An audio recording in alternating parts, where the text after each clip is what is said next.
I'm back. Hello. This is my intro. Well, welcome everyone. That's enough talking from me. I will stop talking. Continue. Hello. Do the intro, everyone. Hello. Yeah, as you can see on the stream today, Spud's voice is not in the best of places, and as you just heard. So, unfortunately for everyone except for Spud, I'm afraid that the OpenVic team may in fact have to do a lot of the heavy lifting today as far as the actual speaking, which obviously, is normally the case, but slightly more than usual, I'm afraid.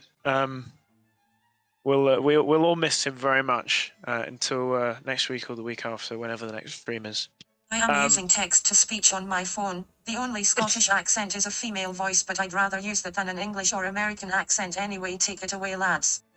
It's extremely scuffed. So yeah, this stream has had a few hiccups in its production, but it should be fine. For those of you who don't know, I'm Catylist, the community manager for OpenVic2, and we've got two new faces on the stream today from last time, and it would be geez, that's a good super chat right there. I don't know if Spud wants to call out the super chats already, but damn nice. Thanks, Ladoge. I'm sure Spud will put that to good use. You should be fine by next week, according to Google. I will respond at the end. Thank you, though. Thank you. Excellent. Right. So we'll go down the list in order of who's in the channel. So I'm, as I've said, Catylist Community Manager, and then FakeByte, a new face here. Introduce yourself, FakeByte. Yeah. Hi, I'm FakeByte. I'm also one of the project leads, and I'm a game dev as my job and focus on Netcode, which is also what I focus on in the OpenVic2 project. Brilliant. Yeah, FakeByte we talked about a lot in the last stream as being someone that we lamented couldn't be there. It's because we gave him zero notice, basically, and he was unfortunately tied up with other things at the time. Next, we've got Hubert, whose name is Hop in this server, but normally goes by Hubert. Hubert, why don't you go ahead and introduce yourself? Hi, I'm Hubert. I'm not a lead, but I will be soon when Joe has to step aside because of his imminently approaching baby. But yeah, so I work on requirements with Joe, and I've also been helping with dev work. Yeah, Hubert's an extremely capable individual, and yeah, I don't know if we actually touched on last stream, but Joe's actually Joe's wife is actually expecting, so he's going to be, and he's Joe. How long is it? How far is it away now?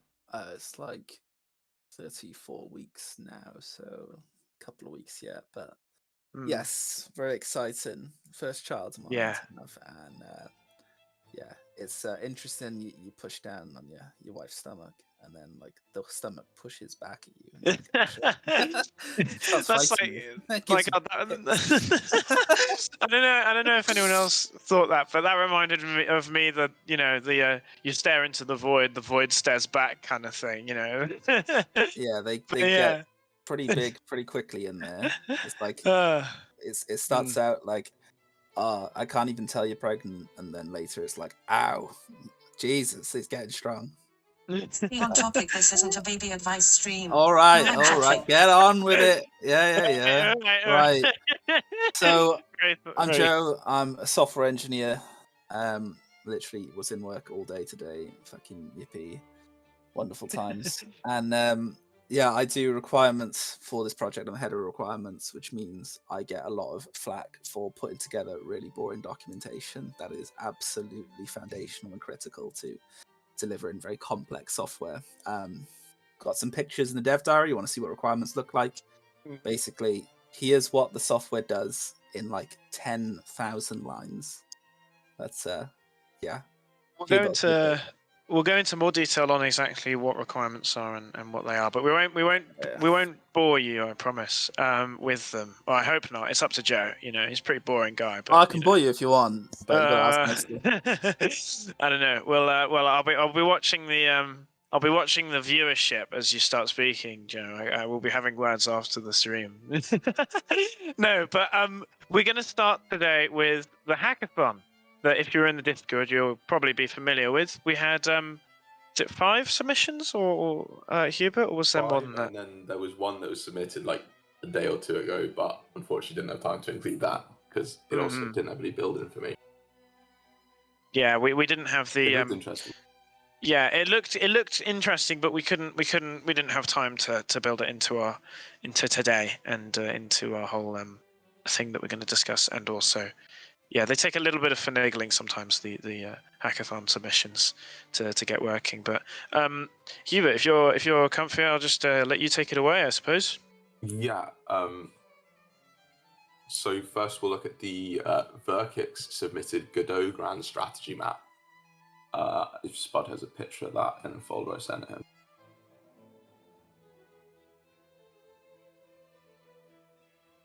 Yeah, it's up. Yeah, it's up. It's on the stream, man. Sorry, my screen delayed. Yeah, so this is a thing Put written it in up Godot. instantly, don't worry. Yeah, it's pretty cool. You've got different states when you mouse over them. It detects what state you're mousing over, and it's a pretty cool thing. Made with GD script in Godot, and I don't know. There's not too much more to say about it. There's not too much you can do in just a week, but it still was working very well. Next, we have OV2 Hackathon Light Map from Ivysaur, which is C++ OpenGL world map, and there's a slightly more basic texture, and then a more like nice terrain-looking texture, although slightly lower resolution. But yeah, that was pretty cool. You can move the map around. There's a light behind it that shines through the water, but not so it reflects off the water, but not off the land. And you can move the map around. After that, we had Myriad Colors, who made a chat room or the Vic2 chat box, but as its own program in Godot, which doesn't work over the internet, but does work locally, as I hope you can see from the picture. And yeah, you can host a room, join the room, set your nicknames, send messages. It works completely perfectly. And yeah, that was made in Godot as well with GD script. Next, you had a very, very amazing submission from a very talented individual. A map engine which recreated the Vic2 map and tried to make it kind of 3D, not in the way that some other map mods have, but in kind of a more basic way, which kind of worked out. That was also made in C++ with OpenGL. And finally, we have Bryce. I'm not sure how to pronounce it. It's a German name, I think. But they made a Vic2 defines parser called Bismarckia, which was capable of reading through and like putting into data structures the Vic2 defines files for provinces, both their pops and their buildings and like fort level and stuff like that, and spit out all the data. Yeah, and that was written in C++ as well, and was pretty cool. So that's all 5 submissions. Yeah. Not obviously too much you can do in just 1 week, but it's nice that we got 5 things which all were working. There were no duds or anything like that. So yeah, pretty successful hackathon.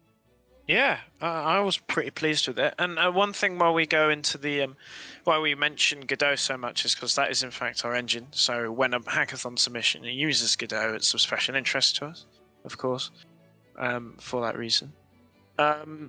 Brilliant. Well, the hackathon was a pretty significant success. We all enjoyed looking through the submissions, and there was some really useful stuff. I mean, that last one I feel like is going to probably be quite useful or something like it, potentially. But I'm not a technical person. But that is probably one of the ones that looks the less flashy, but probably is going to actually come in potentially a little bit useful. I don't know. Does anyone have anything else to comment on that? I guess all the ones written with GD scripts as well are sort of interesting potential learning experiences. So I think lots of people have to learn GD script for like the way we're going to be using Godot, even if we'll be using C++ on the back end, more complicated stuff. There's loads of places where it's like no point to go to the extra effort of doing it in C++ when it'll work better with Godot or GD script. Something I'd like to comment on. The color of Prussia has been commented on in the chat. The thing is, I already promised people on the community server that Prussia would be explicitly put in requirements as Prussian blue all the way. I'm afraid, yeah, blue Prussia. Pink Prussia, and you need to buy a DLC for any other. I plan to make a mod that will add an entirely RGB randomized Prussia that will change whenever you open the map screen. Only Prussia. So you can have whatever color you like at a random time.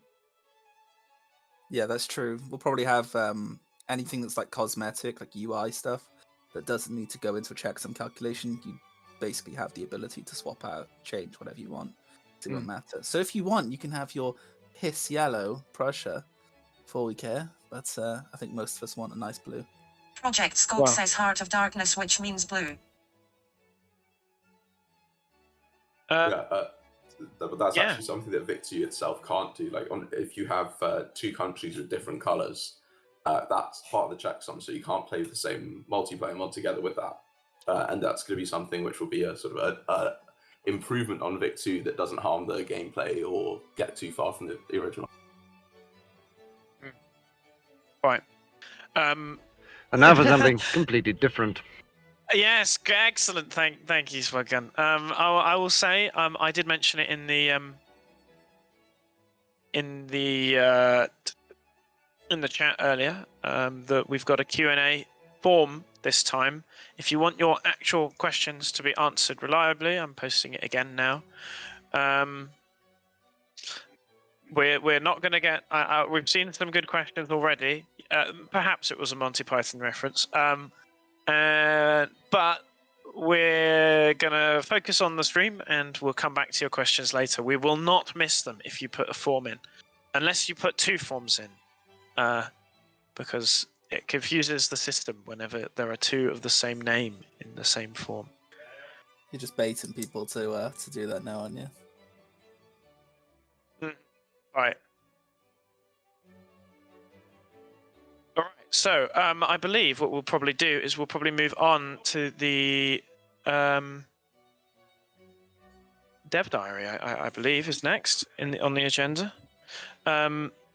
Brilliant. So today's dev diary, or this bi-monthly at this rate, dev diary is about how our approach is, what our approach is, and about our requirements, and also at the end about our progress so far. Again, you can view these if you go to the Discord, and you'll be able to easily see exactly what's going on and what we've done over the last couple of weeks. I highly recommend that you watch these. You read these dev diaries as a PDF and the images available in the OpenVic2 community server. And we just go into a little bit of detail. And in fact, Joe helped me write this one. So, Joe, I've spoken for long enough. Would you like to? Yeah, I'll take it away and give a brief summary of this 4 paragraphs. I think Catylist wrote like the first one, and I just like tweaked that and then got carried away writing about requirements for a couple of paragraphs. But I mean, what is the gist of this? So you don't have to read the entire thing, okay? So effectively, our strategy for this project, which is now literally 4 weeks old now. It is really young, really early days, right? Our whole strategy is to do it, quote unquote, properly, take our time with it, make sure we plan it, actually get it done without it being an absolute mess. So loads of projects that are run by, amateurs in their spare time, hobbyists and such. They'll start off really strong. There's so much enthusiasm. Everyone wants to really work on stuff. People want to rapidly prototype and get everything done. And things do get done really quickly, and it's really exciting. But because people are rushed to get stuff done so quickly, they don't take the time to properly document it or communicate out why they designed their code in certain ways, if they even did a design. So you end up getting this spaghetti code encroachment that just slowly builds up over time. And so you can't see it at first, but a few months in, it becomes an absolute nightmare to maintain. And it's like, if you want to add features in like a clean way, you've basically got to like unravel the spaghetti. I described it in the last stream. It's like, you got that ball of like Christmas lights that you just sort of like throw away into a cupboard, and you don't really care if they're tangled. And then you get to Christmas and you're like, Jesus Christ, why did I not untangle them before putting them away? And you spend like 2 hours untangling it before you can even hang them up. And hanging them up takes like 2 minutes. It's like exactly like that with code. You just you get into difficulties you could have avoided if you'd spent like literally 5 minutes sorting it out the first time around. And that's what we're doing, So yeah, that's it in a nutshell. Yeah, very much so. So on that, what have we actually done in that in the framing of planning and requirements when it comes to software? If we change to the second page on the right, that would be on the right of the first page. We can see that I basically have taken a really, really crude snap, basically. Oh no, we've been obscured. Disaster. I took a really crude snap of not even all, but a snapshot of our requirements document. There on the left, you can see a more zoomed up version, but then I zoomed out all the way as far as my PC would let it go and made the window as big as it possibly could be, and it did not fit. We have a lot of plans and a lot of planning going down, and that has been our main focus at this time. Joe, is there anything you would like to comment on? Because we're still in the part that you wrote. So, common question we had that was asked to us over and over again, a couple of weeks straight. So, what have you actually done? Especially by people who are programmers, and to their credit, can get stuff done very quickly if they put their minds to it. It's like, well, what work have you actually done to get the program going? And it's like, the reply just became like this response, this like stock response we send out to everyone who asks, and it's like, well, we've done like more than 300 requirements. And it's like, okay, that's something. We did that in like a week. Like we literally have had something like, I think it's a week and a half since we even started writing requirements.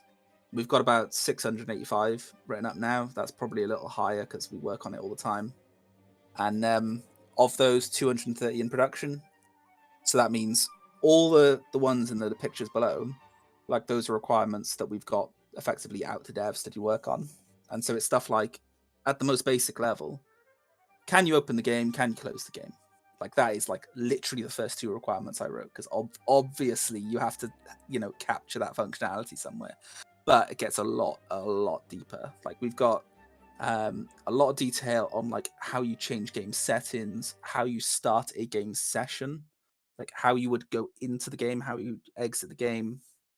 Like that's like literally project 101. And we've started on the economy stuff. So we've got some production requirements that are like really basic, just application stuff. But the ones we're writing right now that aren't in this dev cycle is like all the economy simulation stuff, or at least starting on it, and like map rendering and so on. And this all just takes forever. But we're basically designing the whole game from scratch. Basically 100%. It will take a very long time. That is something actually we could touch on a little bit. Predicted roadmaps. At this point, it is not possible for us to say at all. But we will have more of an idea in maybe a month or two.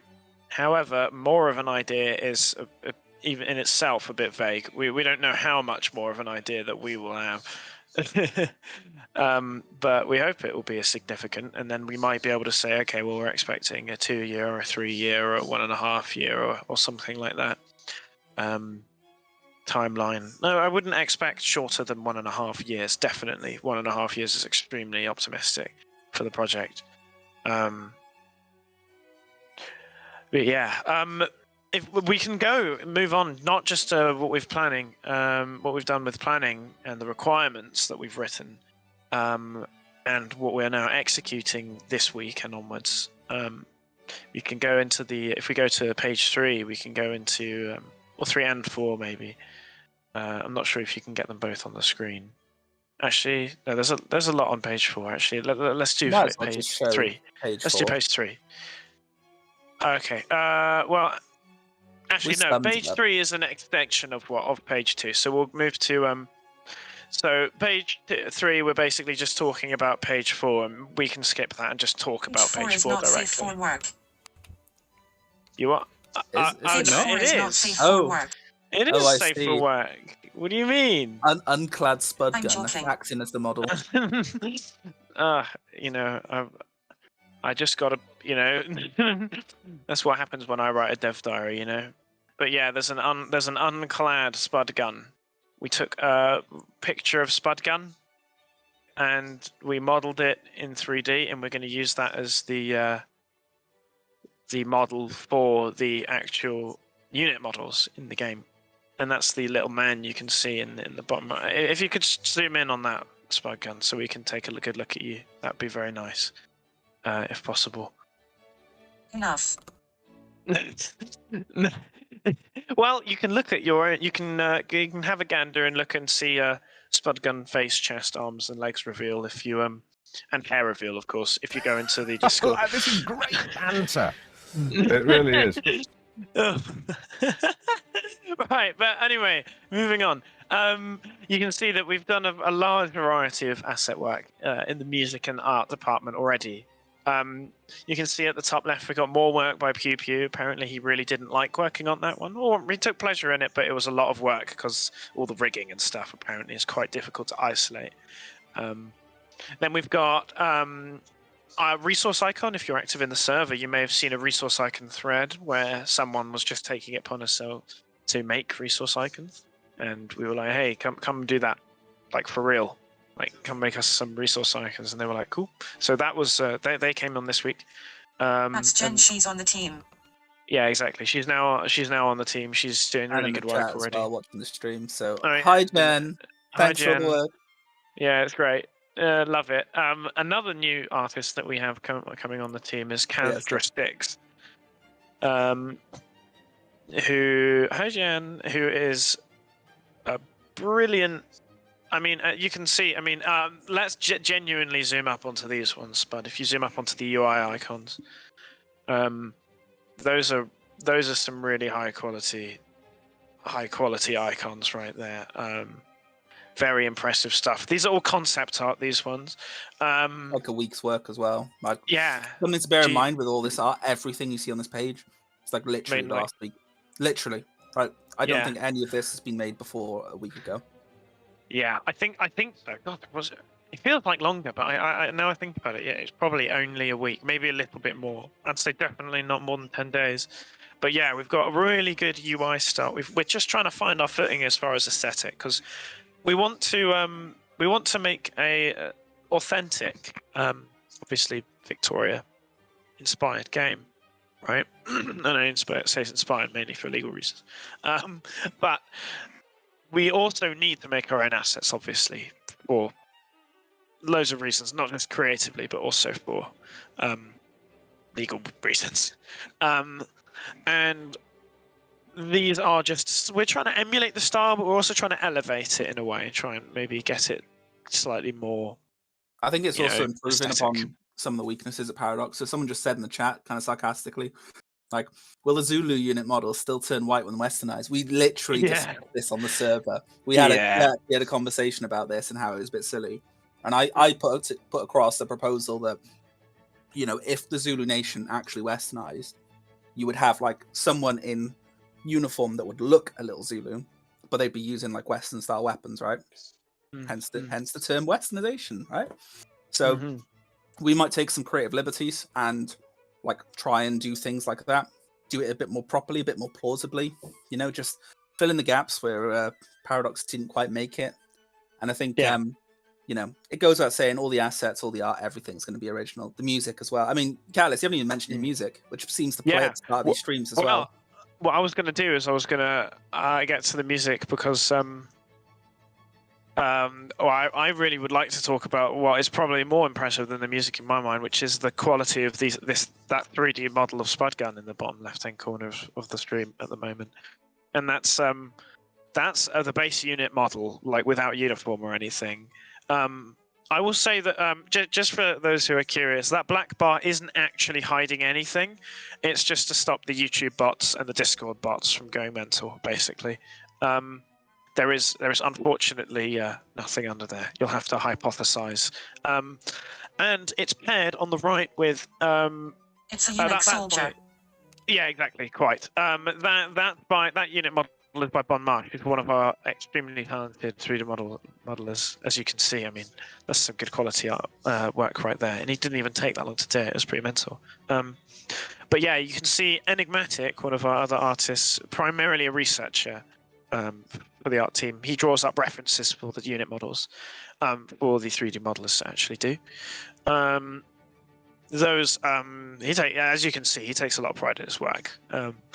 You know, he's even like set it out and has got the OpenVic logo in the top left-hand corner of his little page. Obviously, that scales up to a full A4, I think, or an A3, something like that in resolution. But I shrunk it down for the purposes of the dev diary. He's in the chat as well, the legend. Yeah, hello, Enigmatic. Yeah, he's a very, very good person to have on board, and we're actually very, very. If you're on the team, obviously, and your stuff's not here, it's because we literally did not have room for it. we tried to pick what we thought would be representative of our progress, but we've got a lot of talented artists that are not being represented here necessarily. And then below those, we've got the beginning of the music. You've got Brunel's Waltz on the right.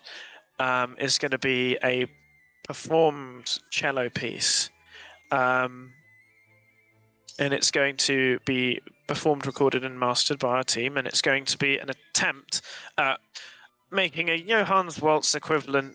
But I've always been dreading working on it because it's going to be impossible to make something as iconic as Johannes Waltz, I think, or it's going to be really damn hard. And on the left, actually, you can see something. If you were at the beginning of the stream, you heard some of our official music for the game already. It's not the actual. However, what you might not be aware of is that music isn't actually the full published and produced version. What you're looking at here in this bottom left is a very small and grainy screen cap of what will be the final unproduced version. We're actually taking it from our rudimentary VST, and actually with our Alex, our audio master engineer person in our team, he is going in and he's doing excellent work, doing the mastering and the touching up and just making it literally professional standard. Like hopefully by the end we'll be able to have a soundtrack, a sound quality, and also from a creative perspective, a soundtrack that can really, really shine. But on that, we'll probably leave further elaboration on the soundtrack and the sound in general to a later dev diary. But yeah, we've I gotta be honest, we've kind of gone through the whole dev diary really, really quickly. Much quicker than I anticipated. I mean, how many minutes are we into the stream already? Does someone know? It's a good half hour, mate. Yeah, fair enough. I mean, considering the last, we took like an hour to get through the last dev diary alone. But yeah, no, I think it's an interesting read. This diary. I recommend you give it a read. It's a good one. And that is basically the team's progress so far. Does anyone want to add anything in particular on top of anything we've said? I would say, we started dev work, so got Godot project sort of compiled. I know we definitely got it on Windows and Linux already. Like that was a given like a week ago. I'm not sure if we got it compiling on Mac as well. So planning on like trying to get as much support for different OSs as we can do. So basically, if you got any platform, you can play the game. Like why not do that, right? You just got to wrestle with CMake for a bit. Not that hard. For some of us. For some of us, it's myself. I know. Yeah. I know. I'm a sucker for just pure Windows, but that's me being an MS show. But yeah, we've started development work. I mean, to be honest, Hubert, you've got probably lots to say about dev work because I think you've actually done some dev work yourself. Yeah, so it's mostly been sort of working out how we're going to integrate everything with Godot, since most of us are just C++ programmers, or like at least C++ much more than GD scripts or anything Godot related. Yeah, so we've made our first few proper commits. I think Zinc did some stuff on a main menu. And the first dev cycle 1 requirements are mostly kind of boring stuff like the main menu, the settings menu, the actual menu the game will get played in, just with no actual gameplay in there yet. But it's better that we learn doing this stuff and then are really good at using Godot for when we do the proper stuff that matters than the other way around, I think. Yeah, and this is something we've really done with the way we've sort of started out very simply and doing things slowly with like the requirements and such. It's like we set out things like building out the main menu, building out the settings menu, and the thing is, like we are starting out from scratch, so we're going to make mistakes when we start out. And if those mistakes are made on things that don't really matter and we can correct those early before we get to the really important stuff, like how the economy hangs together, then, more the better. So, yeah, when it comes to the economy and such, we'll take all the experience we've got developing the game until that point. We will properly architect it and then we'll implement it carefully and slowly. And most importantly, we'll test it very thoroughly as well, both with automatic testing and with manual testing. So we'll make sure a human gets eyes basically on every single part of the program before it gets to the public. 100%. Like that's something we want to do. We really want to make sure this program is, reliable and runs without crashing and causing problems. I mean, like there's a concept in gaming called like an I quit moment. And it's like where you come across something that just makes you go, you know what? I'm done. I haven't got the patience for this right now. The game crashed on me. I guess that's the game telling me not to play it. So I'll give up here. So want to avoid that, and we're on I think a solid path so far in terms of development. One other important thing on top of getting experience with using Godot is actually like learning to all work together. Like we've got currently thinking of splitting into groups based on, in the dev diary you'll see the requirements are color coded, at least the top level ones.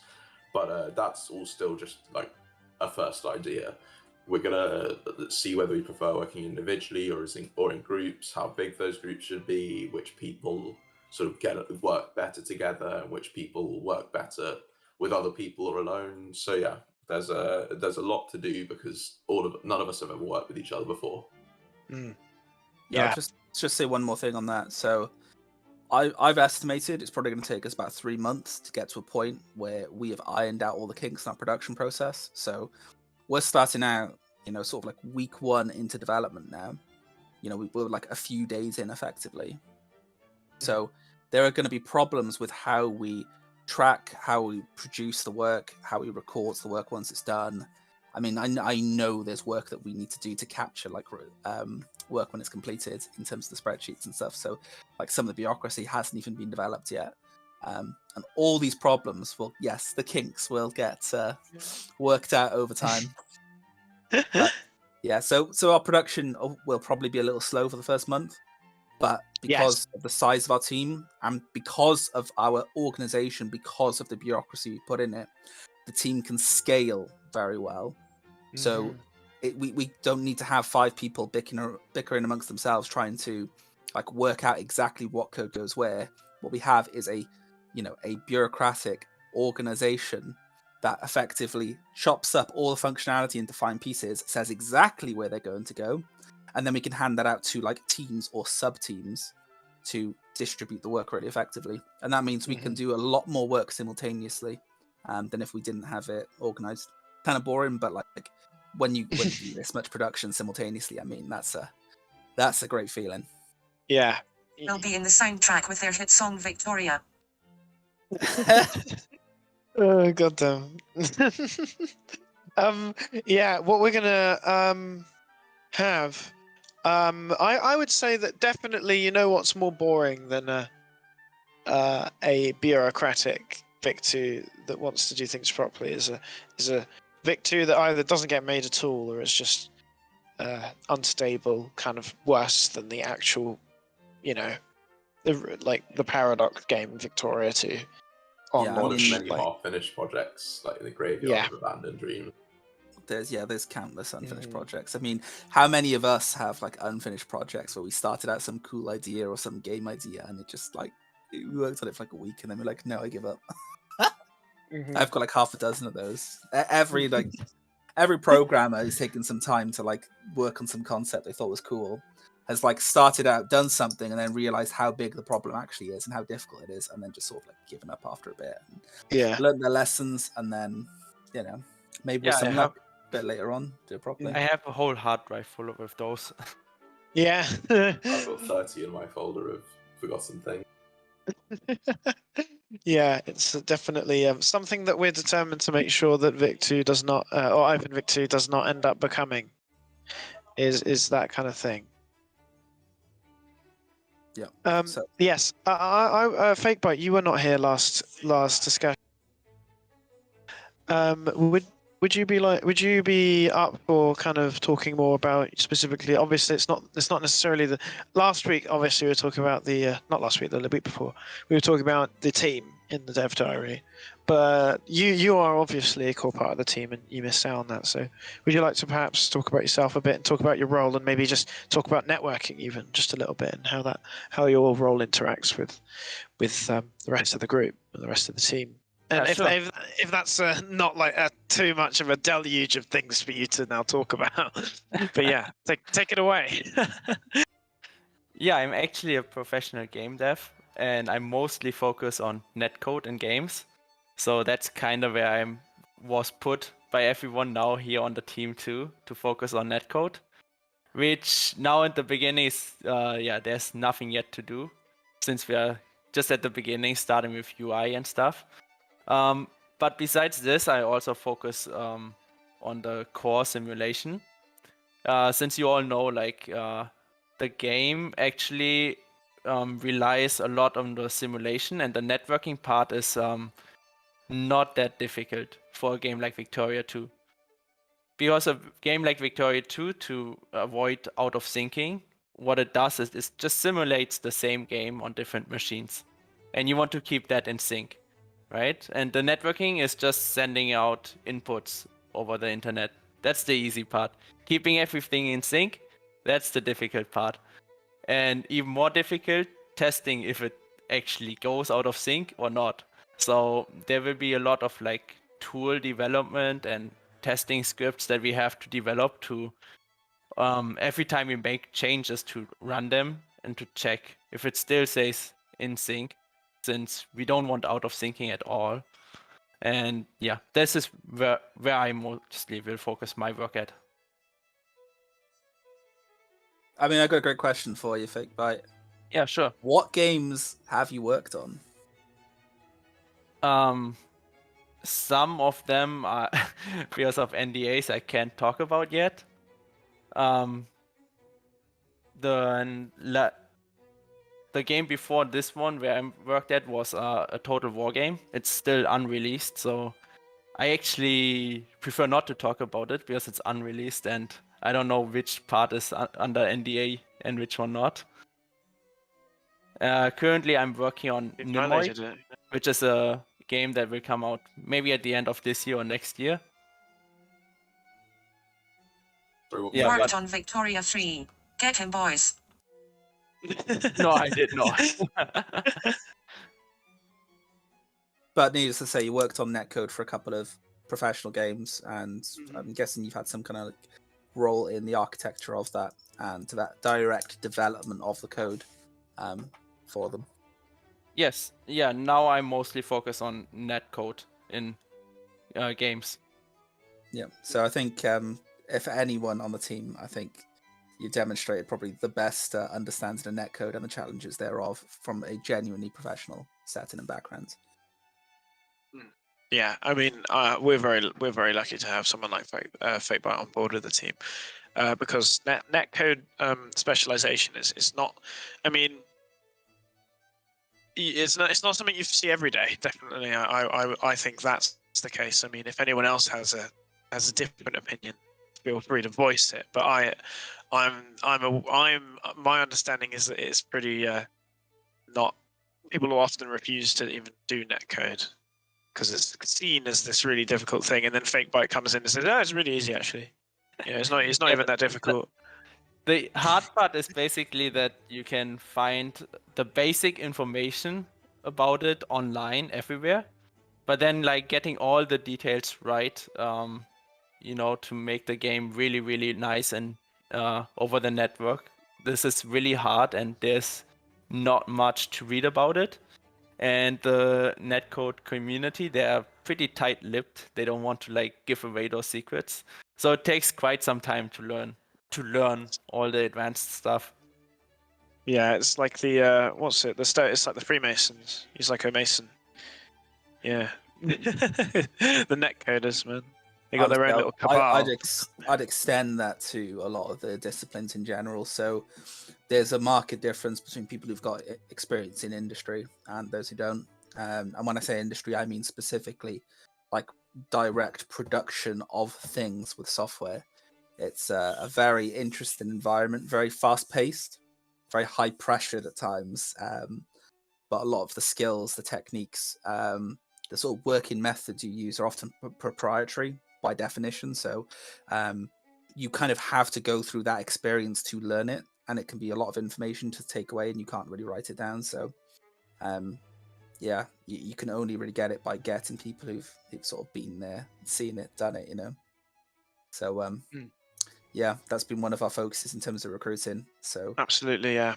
Does anyone on the team have it, or Spud even, anyone have anything they would like to say so far, like just out of the blue, or just on what we've been discussing, or anything at all, really?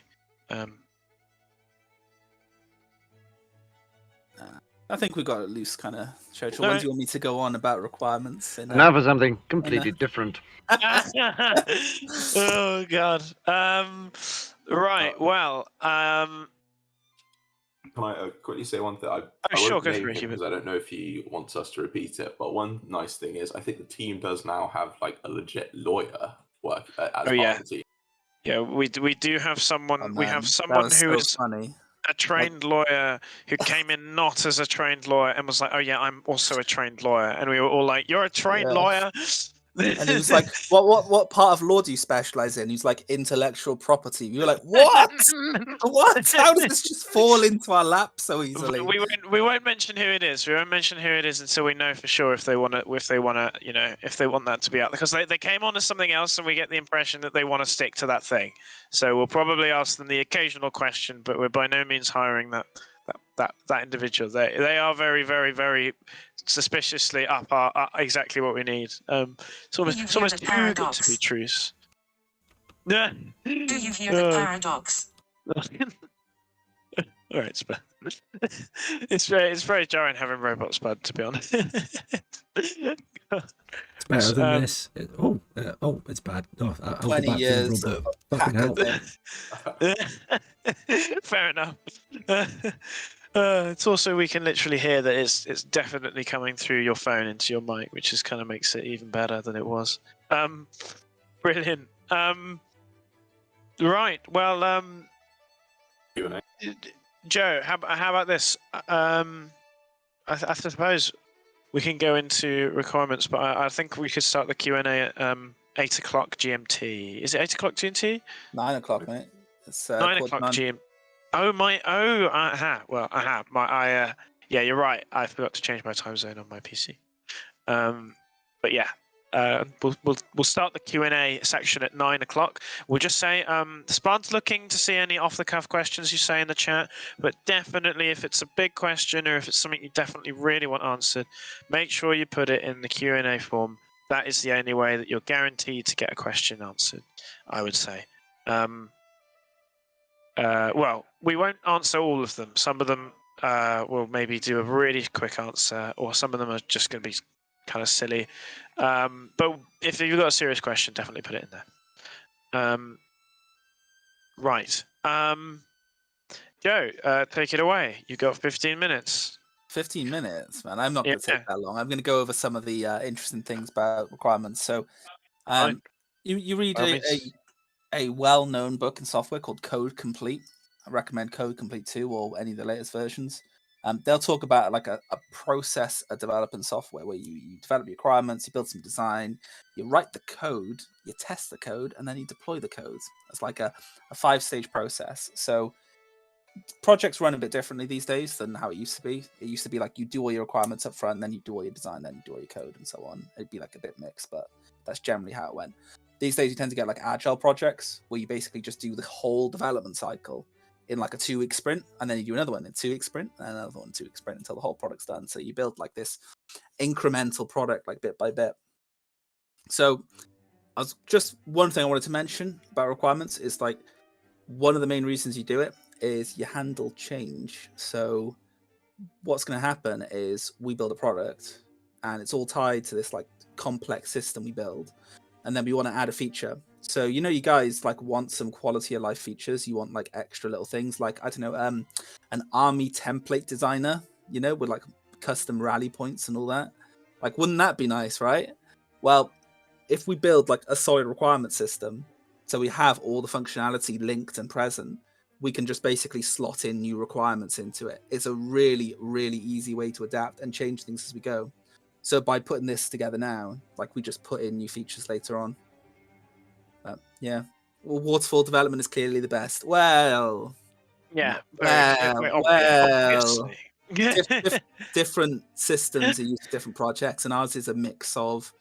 It's kind of a bit waterfall, but it's more agile. I would say it's about like just over the line towards agile. But I mean, these days the concepts are so blended together. I mean, I remember when I was working in industry and like one of my colleagues was like derisively calling one of our biggest projects, which was literally like $1 billion project. He's like saying it was incremental and therefore it was dating from the 60s and the way it was put together. It's like, okay, but it still delivers it. So yeah, I mean, one thing I put a note on is like, what happens if you run a software project and you don't build requirements? Well, I kind of covered that earlier in the stream, but it's just the gist of it is it's like, how can you know what you're building as a program if you never actually write it down? Like, could you imagine writing like a whole software project that is going to take you like months of time and you put no documentation together? You don't plan out the project. You don't say what features you're going to have. You don't have like design documents saying like how systems going to hang together. And then you like try to like put like in our case, if we tried to put like multiplayer into a system that we'd like just develop from scratch and thrown together in like a month, like that would be an absolute nightmare to unpick. Like it's just not realistic.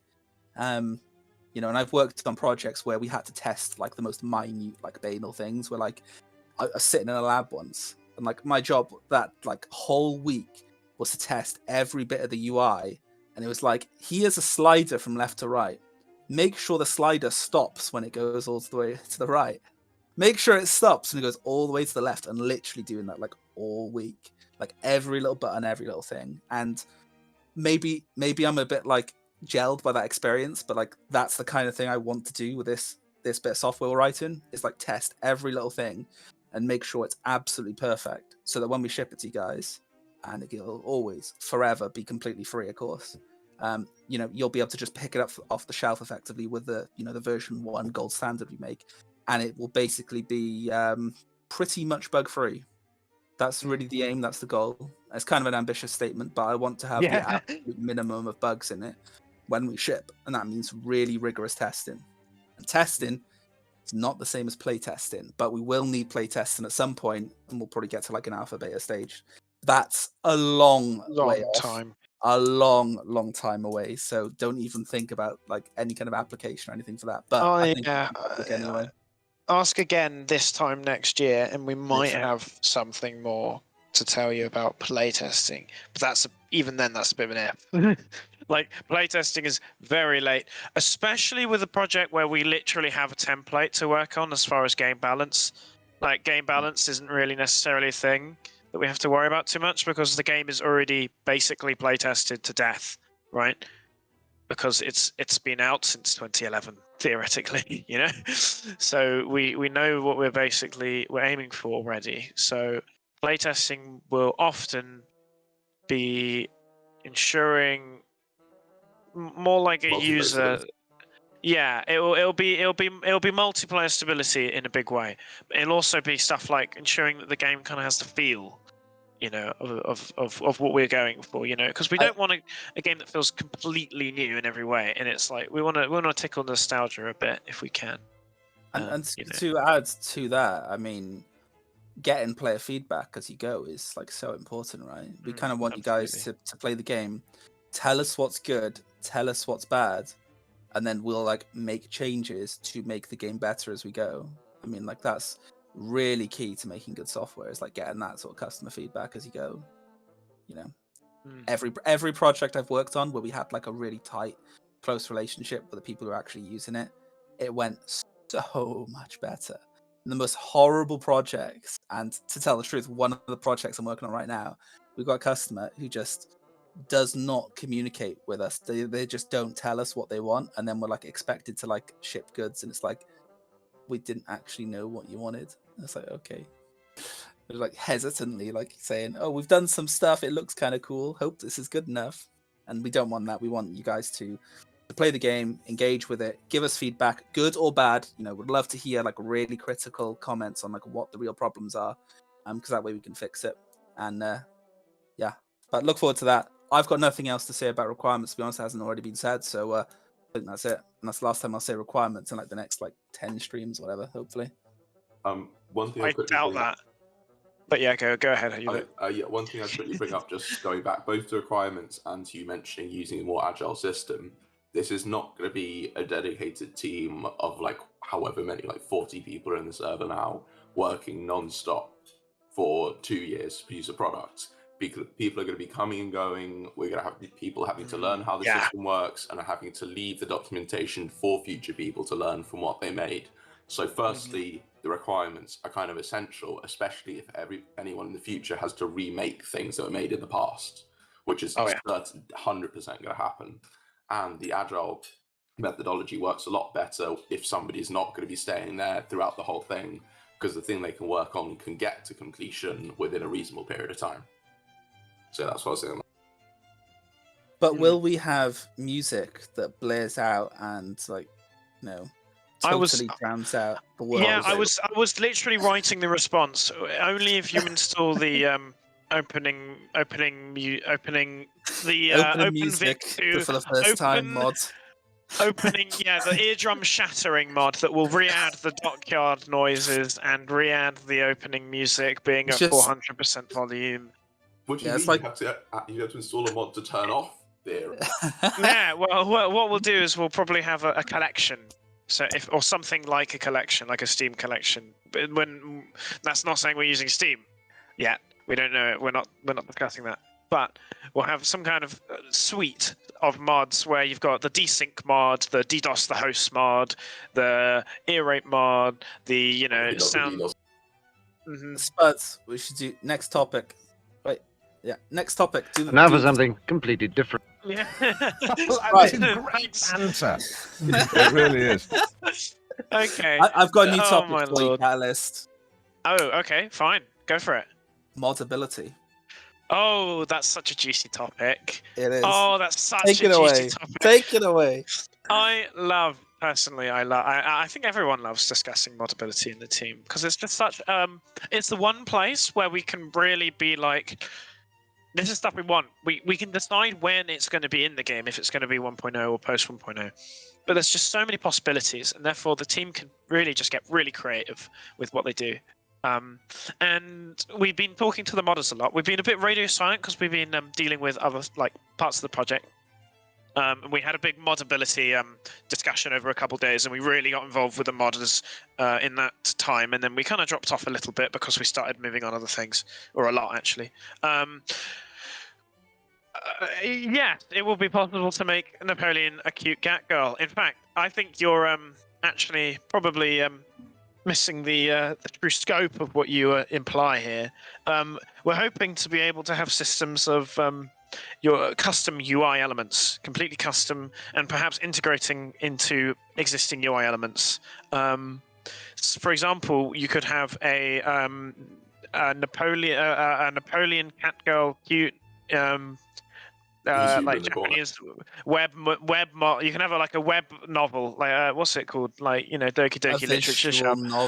Novel. Yeah, right? a visual novel mini game in the middle of your Vic2 about about a Napoleon cat girl in a separate UI box that is completely modded and that's more TNO basically. Yeah, but exactly. Well, we're hoping that it should be. I don't think it's at all unreasonable and out of turn for me to say that the Hoi4 mod TNO mod should be very possible to make something, not necessarily exactly TNO, obviously content-wise, but as in what they do in TNO, they do a lot of innovative stuff that a lot more, that hadn't been done before TNO, right? And that's the kind of thing that we'd like to do. and even maybe to pass, CK3 has an extremely robust modding system, and that's the kind of level we're hoping to get at. So we're really hoping to really unshackle the modder, and not just unshackle the modder with powerful tools, but make them really easy to use, to lower the bar as well as raise the ceiling, so to speak. So, one thing modern Paradox games do very well is robust modding tools. Yeah, exactly. And the content in themselves. Yeah, we haven't even gone into what modability even means yet. But yeah, we can go on modern tools briefly. I think the too long didn't watch for modern tools is basically, we'll get to that when we get to that in terms of development. What do we really ideally want? Like, we're not going to make any like hard promises, but like, what would we want out of modern tools? Well, we just want probably some kind of GUI application that lets you, manipulate values, set up files, etc., in a really kind of intuitive, simple way. And as I said, with like actually testing and playing the main game, we'd be looking at getting feedback from people who actually do modding and have done modding for years, to help refine what the modding tools should and could do. So I myself developed like Victorian mods, or helped on Victorian mod like back in the day, 2014. I was doing that modding, and one of the things I did as a totally newbie programmer is I wrote something that would write all the population files for the whole game, and I got all the data for all the provinces of the world out of like actual population maps, and then I basically set out all the pops for the whole world. And I was like first year uni student doing that. So think about that, and now think about what actual professional, literal 9 years later kind of people can do. Like we can do a lot with modern tools, and watch this space. But I do want to steer back to modability, because I think there's something that's been missed or maybe a bit glossed over, which is like we had a lot of discussion, and I would say even arguments over how we interpret and pass data into our systems. And so really what we've gone with as a sort of like way to solve all these problems and deal with every problem we could deal with data is take a two-strand approach. So if you own a copy of Victoria 2, you'll be able to load Victoria 2 files. If Paradox then decide that's not okay, we will take that part of the game and completely cut it out of our code base, which means every part of our game, including all the data, will be original. That means that we are also developing our own unique set of data, which will be fundamentally different in terms of the structure and syntax. It will also be different in terms of the values of the data itself. So we will at some point be doing research into population values and such, and trying to figure out our own take. And the odds are we could probably do a better job than Paradox, because we're not time limited and on a tight schedule with profitability in mind. We can take our time with this, and this is one of the things we're looking at doing with this game, is taking our time.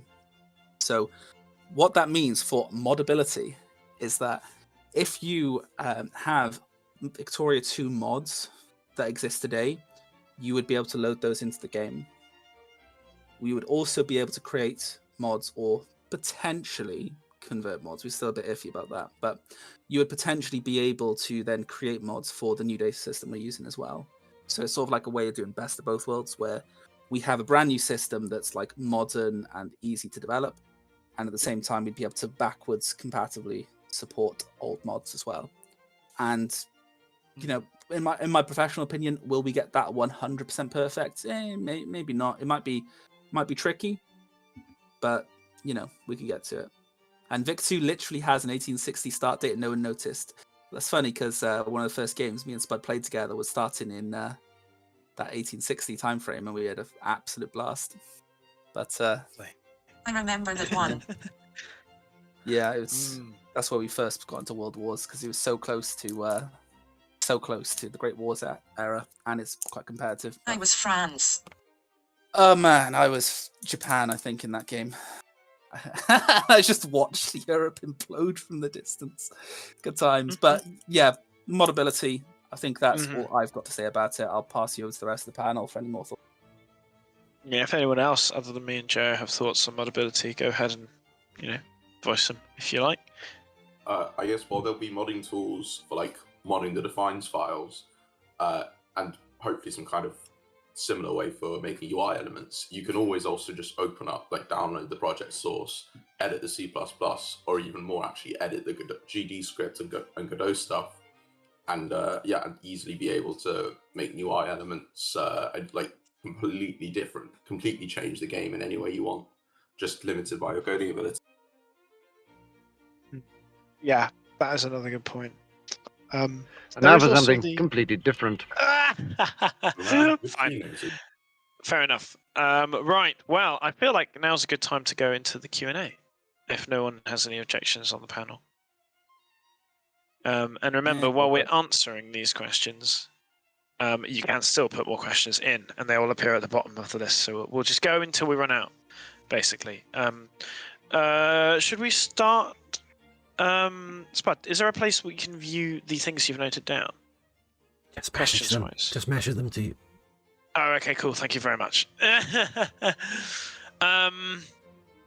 Okay, so what I'll do is I'll handle these questions that Spud has sent me because they're a limited fixed amount. And then if you have any other questions, put them in the form and I'll get right to that. Right, so here's the first question.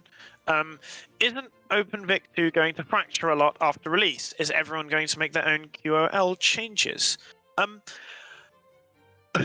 Sorry, I've seen the next question. That really makes me laugh. But okay, first question. I personally, I feel what will happen is the core team will stay together. That reminds me of something I wanted to mention, actually, on the modability subject, but it's very related to this, so I feel like it's relevant. I feel like the core team will stay together and we'll still work on the game, but we'll also be not just doing other things in life, take a step back, but also I feel like a lot of the team have expressed desire of becoming modders themselves and actually working on their own little mods as a way to alter the game, as well as working on the main thread of the game in the actual Git. So it is possible that we'll spread out in a really in a way that ends up with multiple of the open source versions. However, I feel like that is an inferior path to take compared to everyone working together on making the main one as moddable as possible, and then everyone wins because we can all just interchange and have a lot of compatibility and not have to download an entirely new game every time you want to change something or have a difference. Does anyone else have any comments on that? Yeah, one thing to bear in mind as well with everything that we say is like, oh, this will be a post-release thing like modding tools or a more advanced version of the war analyzer. It's in practice, it's going to be hard to hold the programmers already on the team back from making these things in their own spare time while we're developing the game, let alone other people outside of the team who just see the repository online. So by the time 1.0 comes around, there'll probably already be a number of forks by people within the team and outside of the team with all sorts of quality of life changes, which we don't necessarily want to put in 1.0. But after that, I can imagine there'll be a lot of pulling features in from other people. And I think it will be easier to combine all the quality of life features into one main version of the game with like a CK2 style game rules thing at the beginning, rather than having it splinter, as some people are saying. Yeah. I mean, while there's potential for splintering, the way I envisage splintering is a little different. So I don't think that we will have a splintering of a main OpenVic2 community. I think everyone will probably stick with the main branch, because what will happen is that we develop effectively a quality product with a core team who are willing to integrate and improve the product over time. And people don't want to stray too far from that because it's like the mainstream, easy to play approach, right? I think what will happen is that people take our code base, and what they do is then they basically make their own game out of it. They take such total overhauls. It's almost like, modding on steroids, right? They take the game engine and they completely reconfigure it. And the odds are you'll get effectively large mods, of the game engine and the content in it. And really, I think that's one of the best things about it is like any splintering that occurs in terms of like the code base will probably just be effectively people, taking modding that one step further, rather than us going in like 2 or 3 main directions. I just don't see that happening. Yeah, quite. Ideally, people won't have to edit the source to make most mods. Like, if the modding system's good enough, then the only reason to edit the source will be if you're making such a crazy mod that it's like, as Joe was saying, basically a new game. Yeah. Like, let's say modern day mod stuff. I mean, ideally, the high platonic ideal is that the entire game is moddable in every way, right? But that is not achievable. But we will go up to a point where we feel is a good point to stop. And that may even be up to the point where the game is almost unrecognizable. I mean, in CK2, right? CK2, which is not a particularly very easy to mod game, has an incredible mod that is so weird, which is Tetris. There's a Tetris mod, and it just turns the game into Tetris. And there's like a map in the background, but you're playing Tetris, right? Yeah, I know. It removes the CK2 part and makes it Tetris instead. CK2 was only released a year after Victor. Yeah, exactly. And yeah, like, that's pretty crazy that that's a thing. Yeah, we'll probably have an extremely. I perceive the 1.0 being the beginning, really, the beginning. That's going to be the actual beginning of OpenVic2, where we'll have all sorts of cool mods going out and all sorts of excellent projects and loads of people coming in and working together on what they want to do. And yeah, hopefully that will all be good. What I will say though is something I forgot to mention in the modability. One massive advantage that modders will have with us, especially compared to Vic2, is that they literally will be able to ping and talk to the dev team when they have modding questions or when they encounter bugs, and we can fix them, expand the mods in the way. If they request a feature, we can add that, right? That kind of thing. The level of support that we can give to modders post 1.0 is potentially very massive, and that could in itself, even ignoring the modability tools that we'll give them, that in itself could be extremely good for the modding community and the ease of modding. We've already asked the modders on the OpenVic2 community server to put their suggestions into a Google document. So we're already collecting ideas from modders and building them into the game itself from its foundation. Yeah, Right, lots of suggestions on what to mod. Yeah, next question. Right, this one's shorter, and this is the one I laughed at. Is there a member of Paradox secretly working for you? No comment. No, there is not a member of Paradox secretly working for us, but that is exactly what someone who had a member of Paradox secretly working for them the would only say. comment I'll make on this is, do you mean like a current employee or an ex-employee? Next question, please. Mm-hmm. Improve the graphics or stay as they are in Vic2. We have to change the graphics. We might as well improve them. It's our current. They'll be improved, but we're not deliberately going to make the graphics like a modern AAA game. Expect something that's a bit like Victoria 2, but subtly better. Probably my current estimate, but we'll see how it goes. Yeah. Well, I mean, judging by our current UI elements, it's looking a little bit more than slightly better at this point. Well, we'll see how it looks, but we'll see. Expect a quality product across the board, including graphics. But yeah. And you'll always be able to use your own copy of the base Vic2 assets, especially images. Like, no matter what, you'll be able to use the images. So yeah, you can have low quality nostalgia ones if you want. Absolutely, you can roll it back and you can use your own. You can sub in your own Vic2 assets for your nostalgia trips. What I'll also say, on the topic of graphics, is that we have mentioned in the last stream the possibility of shader support for people like the blokes behind what's it called, In the Heavens for CK2 and CK3 and EU4. I think EU4 has a In the Heavens one. CK3 might not actually have an In the Heavens one. CK3 looks really good on its own, but In the Heavens for CK2 looks really good. And while we're aiming for some graphical fidelity, more like the current Vic2, because we don't want to stray too far and we don't want to make a completely different game, we will probably have support for people who want to really overhaul the graphics. I mean, really. And I'm looking forward to seeing what people can do. But yeah,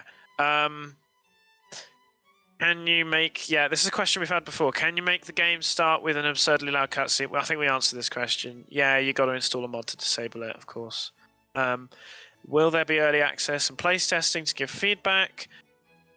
probably early access is a misnomer because the game is open source, so it's kind of permanently early access. Like you can always look at it. I mean, yeah, you can just see what we're doing and you can launch it. It might not run all the time, because we'll be working on it.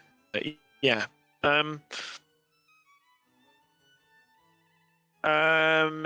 There's another. I think that's all the questions that we'll answer from Spugger, and we'll move to the form. And here we have 41 questions. So hopefully we can rattle these.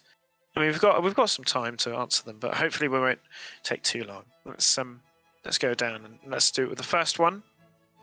This one's from Lambert. I'm aware that the team wants to keep the initial release as close to what Vic2 is as possible, but any chance of some more keybinds? I love me some keybinds. Yeah. WASD.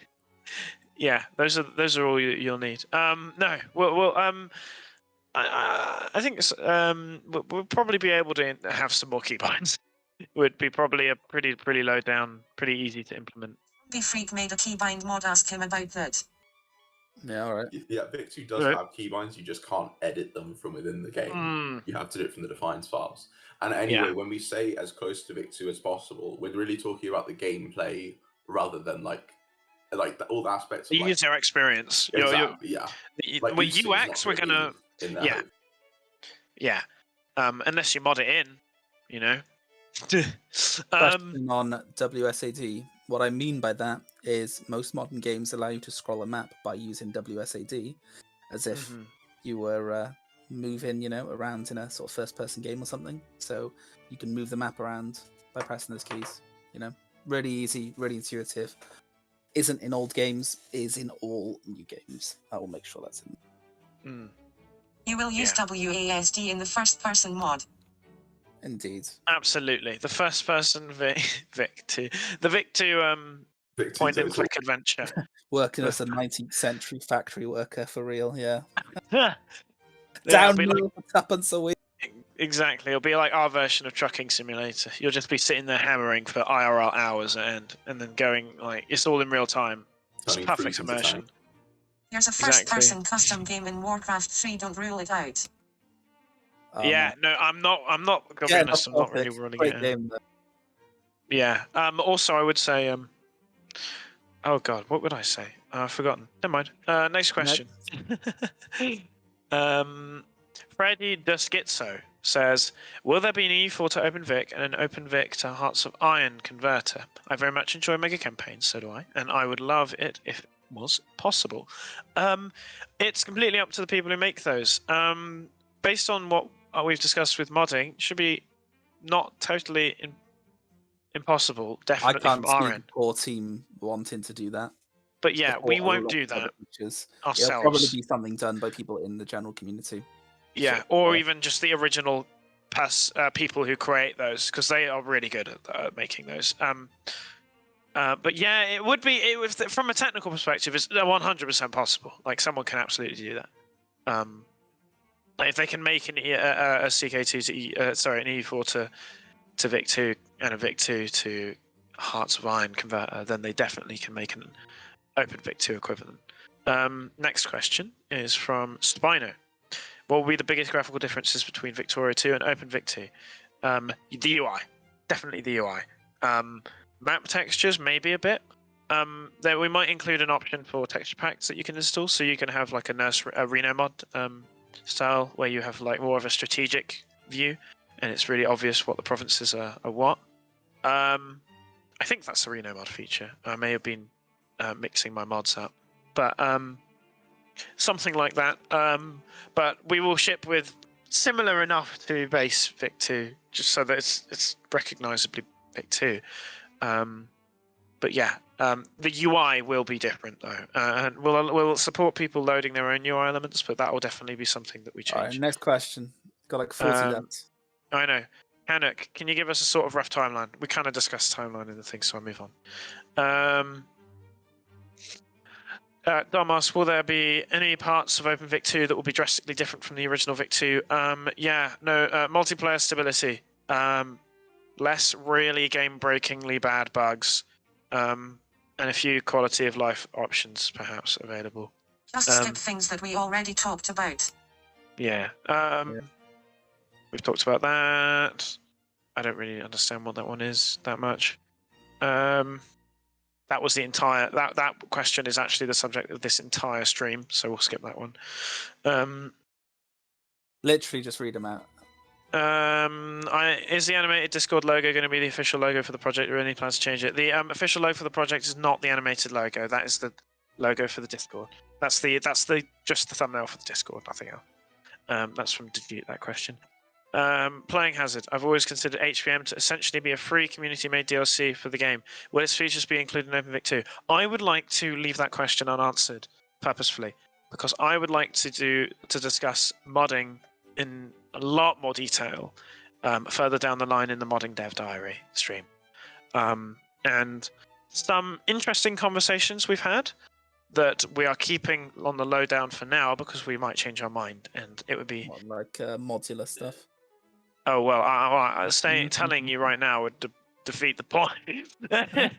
But there have been. I can remind various members of the panel of what exactly I mean. But there have been some very, very, very exciting discussions that we would like to keep not public until we know. Anyway, Factorio is a really good game. Moving on. Anyway, myriad colours are many questions. One, we've already talked about money tools. Two, proper bisect year. Would you want a otherwise known as leap year system to accurately calculate dates? Would it be possible to implement that? No in base game data, yes in new game data. Done. Move on. Is OpenVic2 a clone or reimagining? We kind of have discussed that at length. Reimagining more than anything, but yeah.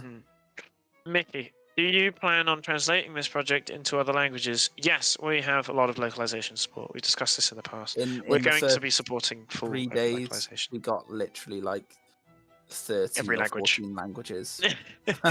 We have a lot of languages. There's so many people who want to do languages. So yeah, all we're going to do is just make sure that it's really easy to add localization into the game on your own, and then we'll take your localization if it's good and incorporate it into the main game. Right, next game.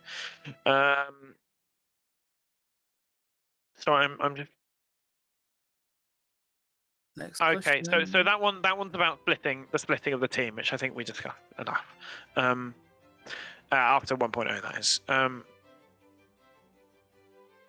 Okay, I don't understand the grammar of that one, so we'll move on. I'll just hand me the list. I'll read them out. No. I got this. Sure. So I'm just literally going down the list one by one. I'm using the individual. I'd have to add your emails to this. This actually Get on now. with it. All right. SRC. Sorry, you've got places to be, Joe. Yeah. I've been at work for 10 hours today. Come on. No, fair enough. I haven't slept for 36 hours, Joe. Shut. I don't feel like holiday, man. This is work. Anyway, This is great banter.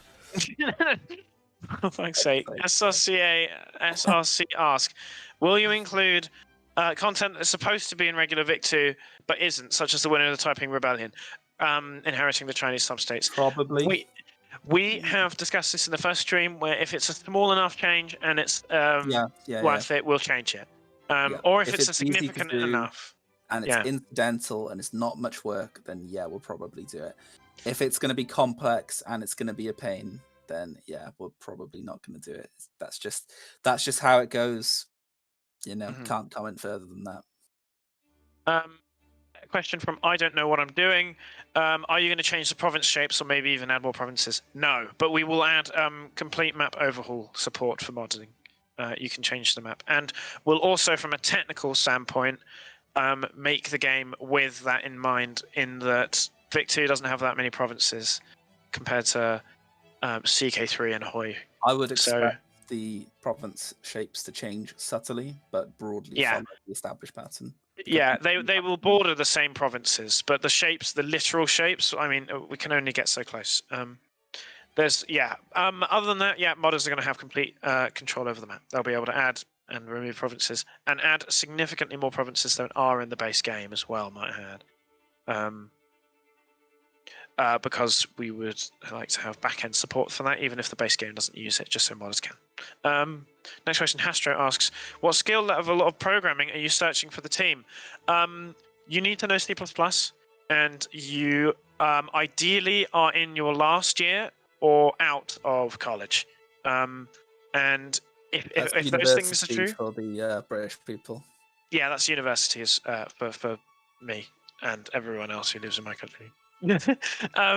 And other than that, if the other thing we look at is time investment, how much you said that you put in, and we'll then, other than that, if you look pretty good, then if you're out of uni, you know C++, and it's one of, like, we think, like you've stated that it's one of your stronger languages, and you put a reasonable time investment, then we'll look at what you've written in the text and see where your actual experience comes from, and if you have any other applicable experience, then we'll discuss it and then we'll admit. We have taken people onto the team who are not professionally qualified, but have managed to demonstrate those skills in a big way.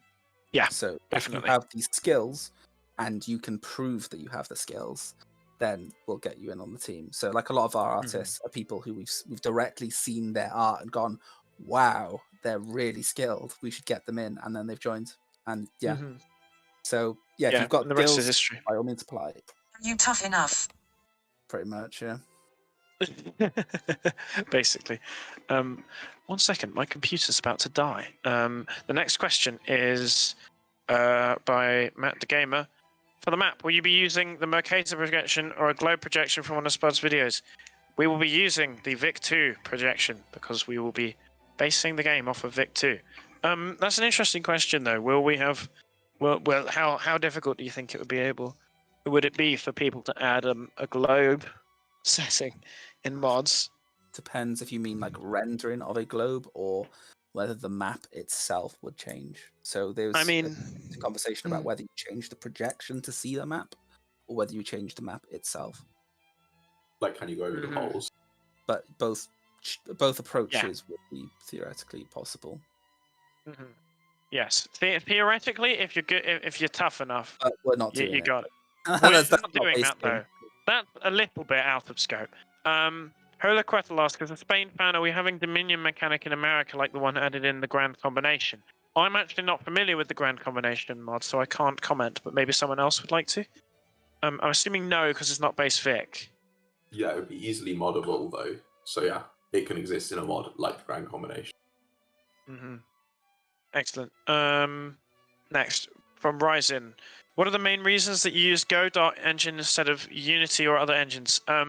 Godot is open source itself, which is attractive automatically for us because our open source project using more open source projects is like, it kind of keeps the whole idea like pure, so to speak. That's not a very good way of putting it, but I think you understand. Other than that, Godot is very customizable. We can strip away functionality that we don't need from it.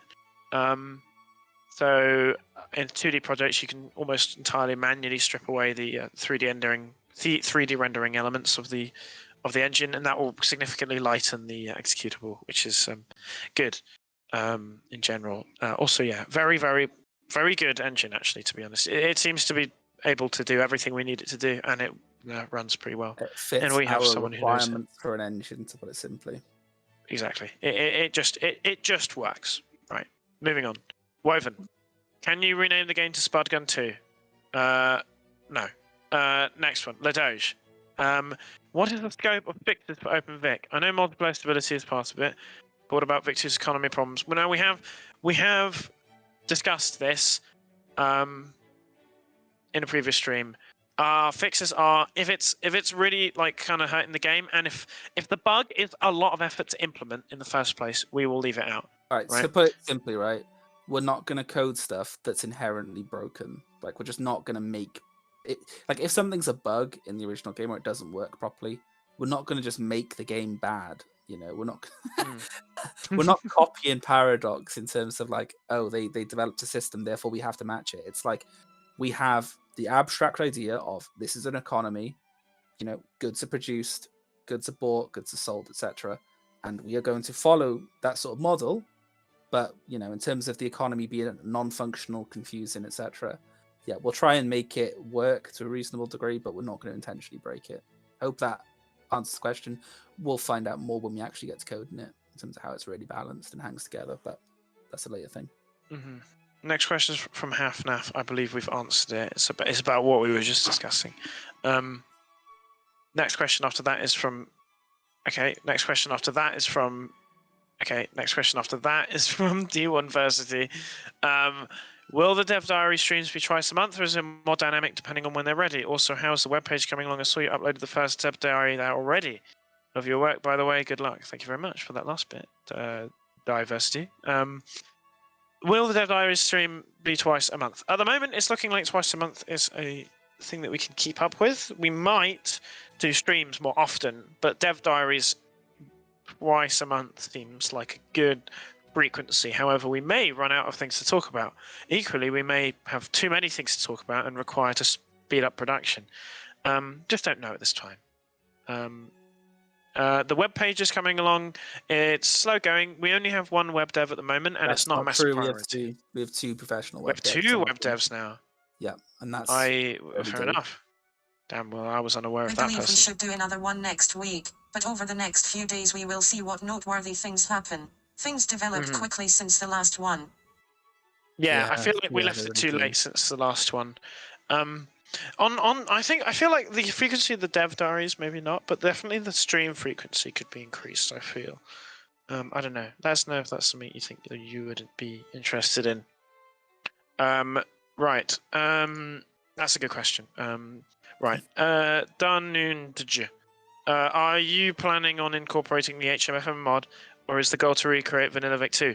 We will discuss that when we talk about modding in more deep depth in the future. I think I don't want to talk us out of topics in because that's going to be a really good discussion stream, the modding one. So I'm looking forward to it, and I'd rather keep them all there when we know more as well about what we're going to do, and confirm ideas we've had potentially. Question from Tom. Lovely, easy name. Have you thought about open sourcing historical stuff? What a unit model might be wearing, coastline geography, etc. to the community. We have considered outsourcing flavor events. And that was one of the conversations that I think one of our leads, or maybe even just one of our regular devs, had with someone in the community. They were talking about how they feel that South America was really, really poorly represented in Vic, and it had a significantly more vibrant and interesting history in that time period. And I actually massively agree with that. In a lot of ways. I'm fully on board with actually improving South America where we can, as well as some of the more disparate areas of the world. I mean, like, no one talks about like Polynesia or anything like that. It's mostly just colonial stuff. But 100%. No one plays. In the most peaceful period in human history. Only true South American historians will understand that reference. But no, that was that is a really excellent example.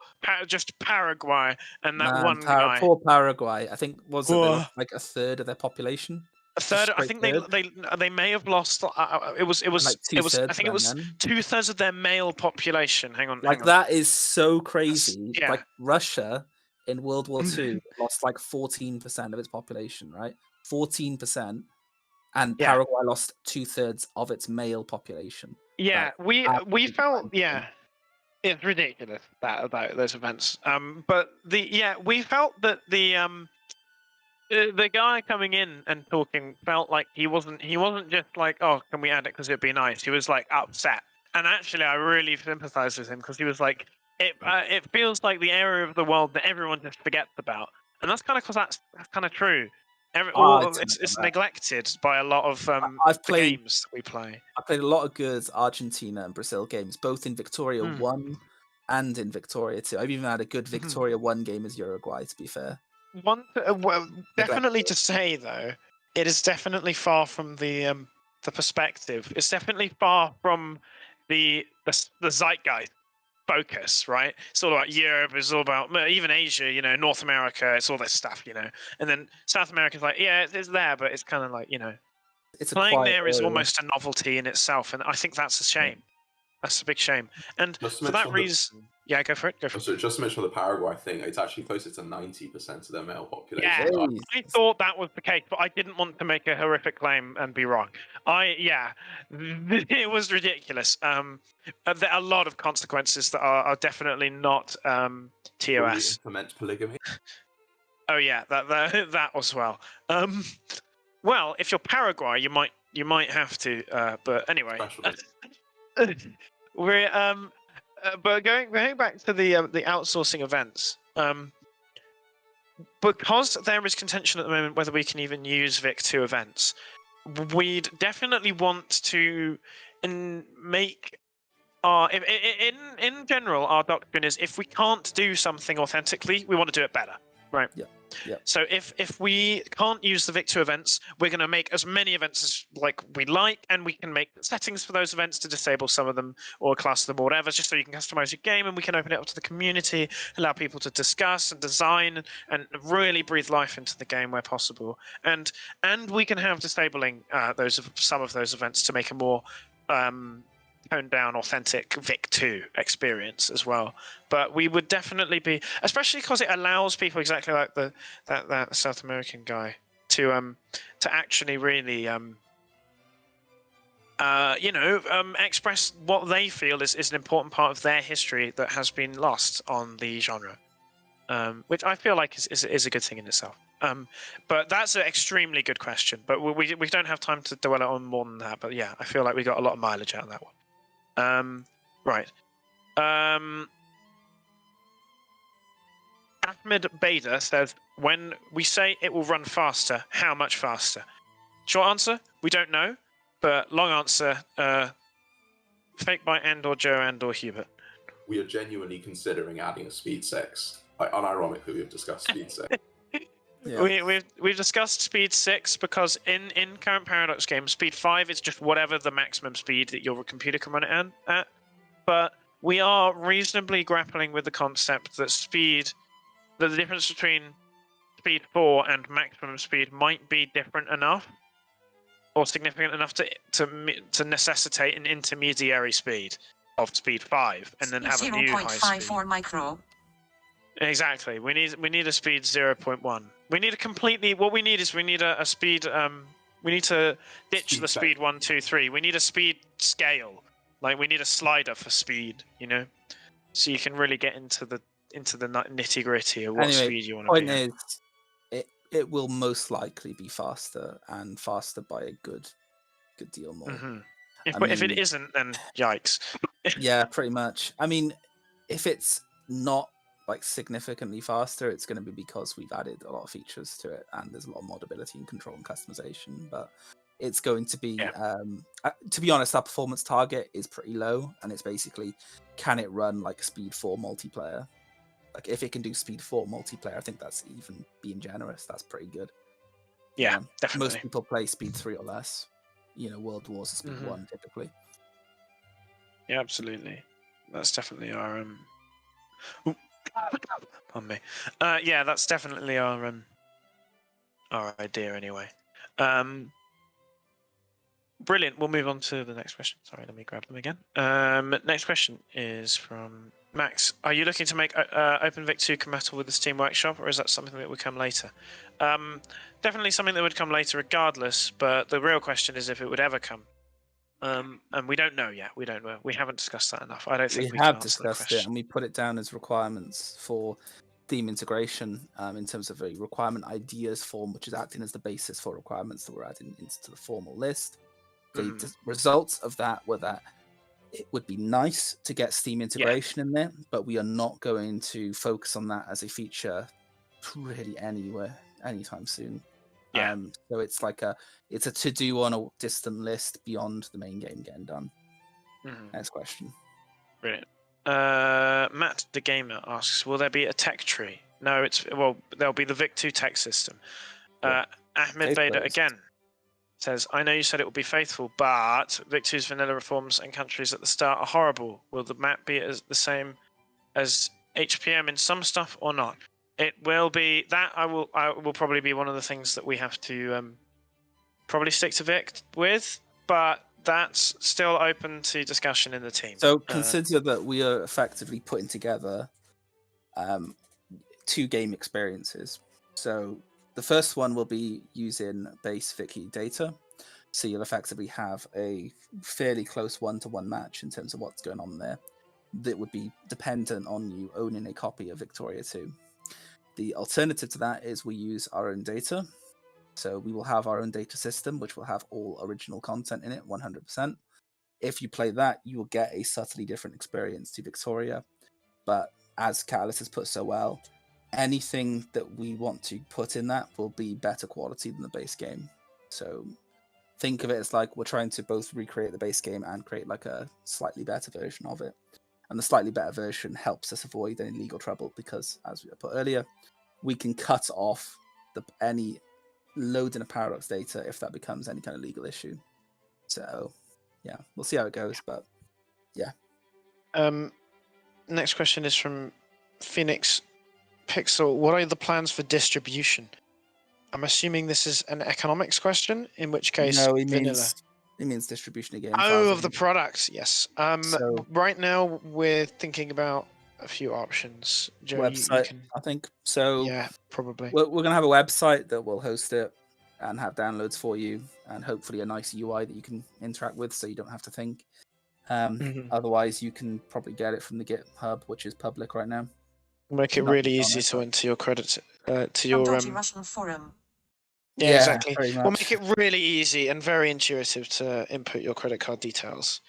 Brilliant. And we'll put 1 trillion ads all over the place. You know, there's ads that are like the download now, the start download now ads that pop up whenever you're trying to download something. Yeah, and it's a PDF to whatever converter or whatever. Anyway, right, next. The nut pancake. If OV2 could do could add anything, what is not in regular Viki 2? What would it be? Easy. Stable multiplayer, probably. Army template designer. Yeah, probably.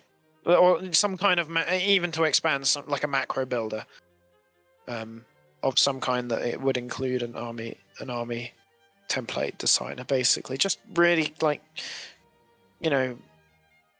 probably take out multiple province retreat as well. Oh yeah, very, very, very early on in post 1.0 or even potentially pre 1.0 we've had a lot of discussion about the adding a button that will turn off multiple province retreats. So you can only retreat on this subject, I would say that you should have the option to do what you call a shattered retreat, where you retreat multiple provinces. However, the contention is not that people can retreat multiple provinces per se, but that they can retreat multiple provinces through enemy units. And because we have control of the source code, we'll be able to prevent that. So you'd be able to potentially retreat multiple provinces for your convenience, but you'd also not be able to do it through enemy units, who would obviously, capture your army straight up. Yes. So mechanically, your armies would still be vulnerable. It wouldn't be like you're retreated and therefore they're like, they've got their own little grace mechanic where they can't protect through the whole country that's under occupation. It's like technically we've restunned. Yeah, exactly. So that's not going to be the case. Yeah. You don't have that same mechanic would actually enable naval encirclements if we made it apply to ship. We will. Well, if we do that, it would take if we have the architecture to do that to land ships. Some either us or some other person is going to add the "Do you want to turn on naval encirclements" button, or just the naval encirclements mod. Yeah. Right. If we move on to the next question, Dan Hanzo, if OpenVic2 is so good, then why isn't there an OpenVic2 2 yet? Good question. We should shut down the project immediately. Next question. I mean, that just sounds like Victoria 3, but OpenVic 3. Let me just spit out. I dare say such a thing.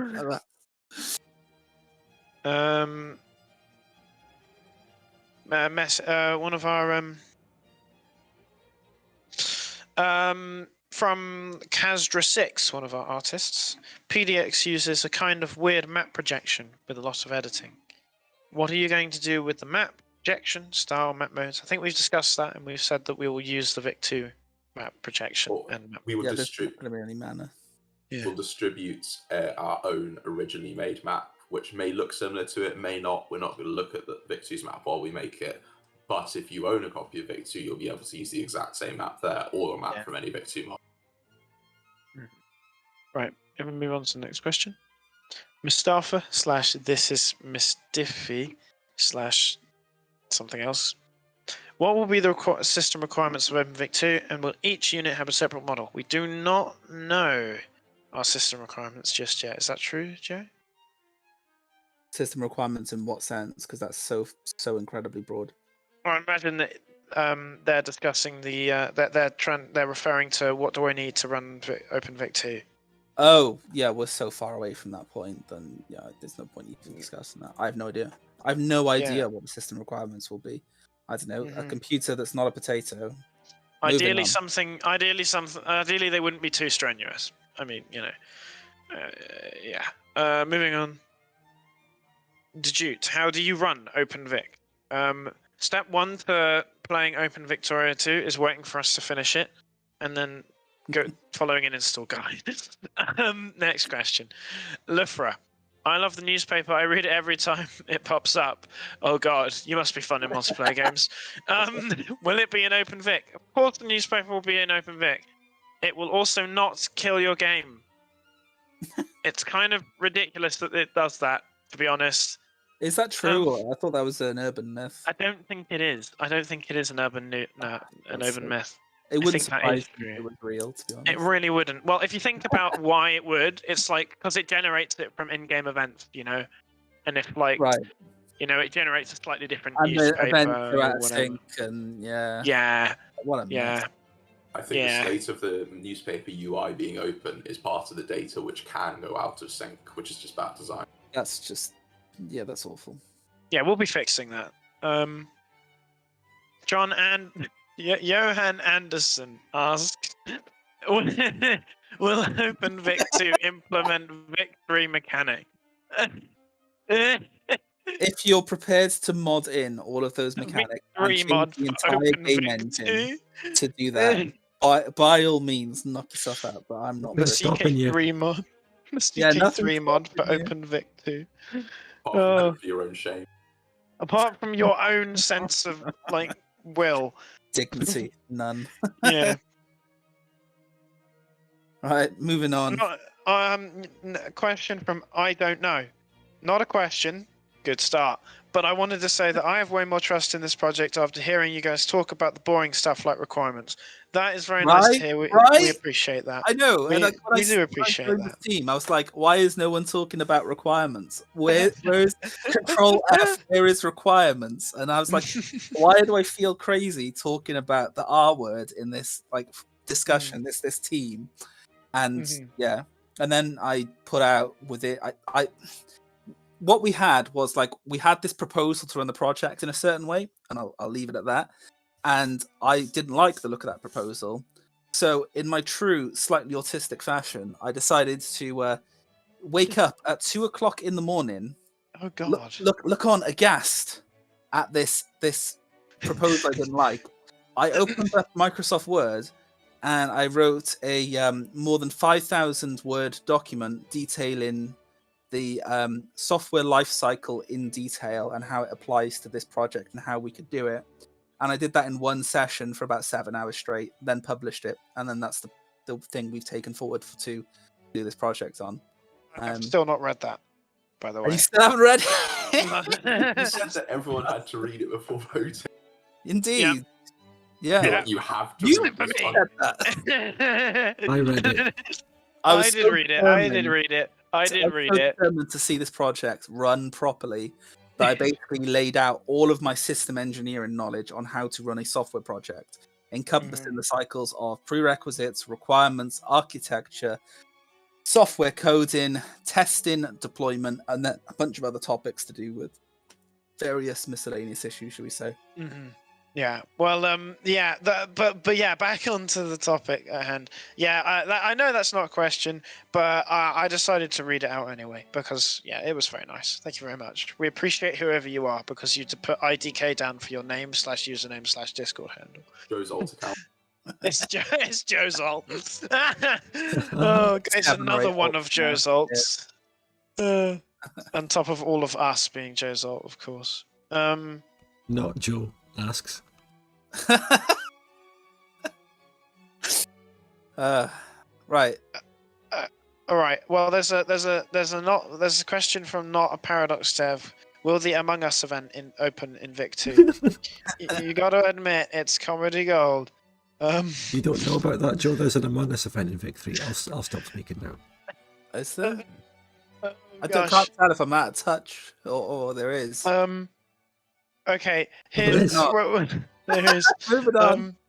Right. Let's start. And the last question is under name and username or Discord handle. There is will OpenVic2 be on Xbox and PlayStation? Never, ever. No. It And will on the Switch, though. under question it says Fatmo.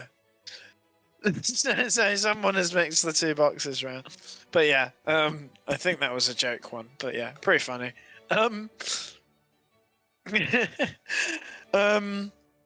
Right. Well, that's the rest of that's all the questions. Brilliant. Thank you for your questions, everyone. There were some really good ones in there. I had a lot of fun. Should Yeah, I it was good. like, yell out random answers to questions I see in the chat now? Oh yeah. I mean, how about why don't we do a Q&A free for all now? Right. What can poor comp sci students like me do to help? I was a poor comp sci student once. I lived off 40 pence bags of rice. You know, the sort of like living in a house with like multiple other strangers I didn't know, and like writing a bit of code and like not understanding the hieroglyphs in front of me. I've been there. It was many years ago now, but there's hope. You got to just work hard, get the good grades, get into a good job, and it'll all work out. And it will work out for you if you apply yourself. So what can you do to help? I don't know. Get good at programming. You know, if you aren't already good, the odds are you're pretty bad at programming. And if you know that, great. If you don't, well, yeah, see what second or third year is like. But all you have to do is, take part in some kind of project like this by, I guess, looking at our code base and seeing if you could like come up with any better ideas about how to write the code. I would not think about that right now. More abstractly, just like make your own projects on things that you're interested in. Practice code in your spare time. Do it like not just because you have to do the work. Like that's how you get good at programming when you don't know how to do it. It's just all practice. It's all practice. Practice. You know? That's how you can. Yeah, that's how you can help. I saw a question. Vic2 mobile game when? Zero cool. You joke, but it's terrifyingly easy to make an OpenVic2 mobile game in Godot. It probably wouldn't take you that long, because Godot has full mobile support built in. It's also really easy to make a web-based OpenVic2, potentially. You could potentially have the OpenVic2 running in the browser. Just good luck playing multiplayer without desyncing, ever. But that wouldn't be us. We're not making those, but someone could make those, maybe. A question from Powerluck. What public right now? Is there a beta out? If so, where is it? We are so far away from an alpha, let alone a beta. We do have a public GitHub out there you can find on our community Discord. We don't really have anything worthwhile to show you in terms of code yet. Like, we really do not have much code down. I mean, Hubert and I think Sigladder, his lead dev, like they have put together stuff and it works, but it's more prototyping, demoing, and early requirements. We are like 2 days into or 4 days, I think it's like 4th day into our dev cycle. We're still figuring out how to build the project and get it all together at this point. So there is not much code out right now, but there will be, especially in a few weeks after the first dev cycle is complete. And most of us are still learning Godot. Like with C++ programming, some of us have quite a lot of Godot experience, but most have none at all. Yeah, like I have 0 Godot experience. I mean, I've put a UI element in there and run and built the program, but I'm not a Godot developer. I'm a very good C++ developer. I basically do a C++ style language, effectively a language based off C++ in my day job. But yeah, we'll get to that. Can we get to 10 million power on OpenVic2? No, probably not. Sorry, No. unless you mod it in. No, what do you mean? Joe. We'll wrap up the discussion now, lads. It's been very good. Yeah. Brilliant. Well, yeah. Thanks for coming, everyone else, and yeah, thanks for your questions. They've been really good, and some of them have been really thought provoking. Make sure to like and subscribe to yes, Unofficial. yes, and do the super chats and join the channel, and do a super thanks in all his videos, and also go to twitch.tv/SpudGunOfficial. Thank you very much for taking the part other to the dev stream streams. again. I appreciate it, and the viewers appreciate it. Yes. Well. No worries. We one thing I'll say that I really would like to say is we do very much appreciate the community response that we've had to the project. It's been extremely positive, and we're very thankful indeed. We read your comments in the videos, and we read obviously your chats, and it's all very lovely, and it's all very heartening and very motivating, and it's just lovely. It really helps us get out of bed in the morning. Not that we need too much help, because it's a fun project to work on. But yeah, Also, the we hackathon submissions. like it. Yes, also those definitely. Very happy, very pleased, and you guys are pretty cool. Anyway, other than that, I think that's all we have for today. So Right, brilliant. end of stream. End of stream. That's the end. Yeah. Good night, Bye. everyone. Good night. All right. Spud can do a proper outro if you want. I'll If he just wants. end abruptly. Okay. Bye, guys. Good sentence. Okay. I will do my own outro with this Okay, voice. cool. I think. Oh god. All right. We'll see you in a bit, Spud. Then. Right. See you later. Cool. Thank you so much. Bye. Bye.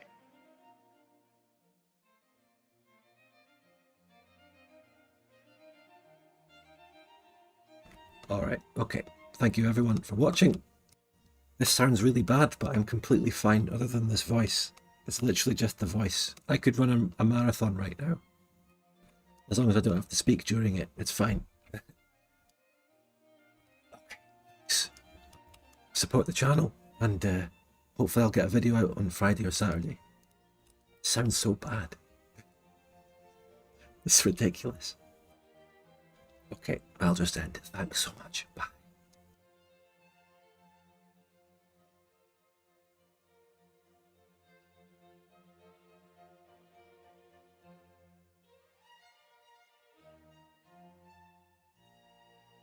Oh, and thanks so much for the super chats, Luminite. Thank you. Thanks for the super chats.